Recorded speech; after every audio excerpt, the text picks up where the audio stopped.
tabia tu ya watu kuto kukumbuka kile wakati mwingine kuweza kubeza mambo mazuri. Unajua kuna wakati unakwambia mtu anapokuwa anafanya jambo jema ni vema ukaweza kumpa credit kwa sababu ni kitu ambacho kinakwenda kutengeneza mwanga. Ukiangalia na mimi nashangaa Simba anaingia hatua ya nusu finali ya kombe la shirikisho na imeonekana ni kama kitu cha surprise mpaka hapa na furaha kubwa. Sio kitu kibaya kuweza kufurahia mafanikio waliyopata ukizingatia kwamba hawajawahi kufika kwenye hii hatua, lakini ndio hao ambao walikuwa wanabeza hili kombe kwamba sio kombe, sio chochote kitu, ni kombe la kawaida, ni kombe la watu ambao hawana uwezo, walifika mbali zaidi kuweza kuzungumzia. Lakini leo hii wakiwa bado wamebakia na hatua moja mbele kufikia ambako wenzao walifikia, tayari imekuwa ni kama kitu kikubwa kwao. Kwa hiyo manangu nini? Kwamba ifike hatua tuweze kuwa na uwezo au tuwe na tabia ya kuappreciate mazuri wenzetu wanayoyafanya.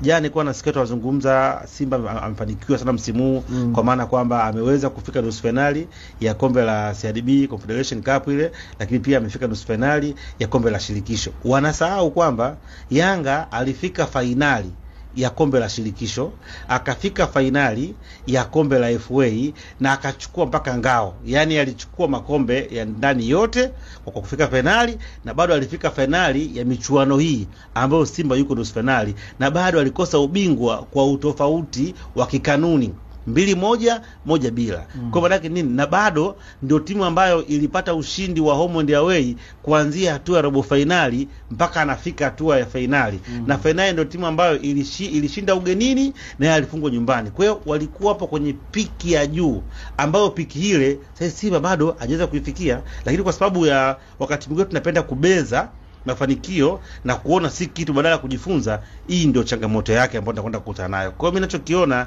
ni kama tu ni watu ambao waliweza kuona mazuri ya Yanga lakini wakashindwa kuyazungumza katika ile zana ya kwamba nisizitaki mbichi hizi. Leo hii wako hatua moja nyuma, lakini kama vile tayari wamefika finali na wamechukua bingwa. Hatubezi, lakini lazima wawe na uwezo mashabiki wa soka na wadau wa soka wa kuweza kutambua jitihada. Tunapozungumzia Yanga wapo kwenye ubora wa hali ya juu, tunamaanisha